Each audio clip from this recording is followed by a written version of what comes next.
that to take a 10-metre yacht onto the water requires a competent crew of sufficient number and a skipper.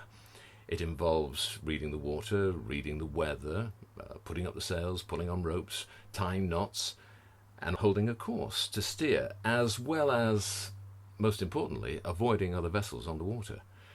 That's all very well as long as your crew can see, have good eyesight. But once you try and change that by replacing 50% of your crew with VIs, visually impaired crew, people who can't see anything at all, then you're introducing a whole different ballgame. Sailing opportunities for the visually impaired, SOVI, helps to make that happen.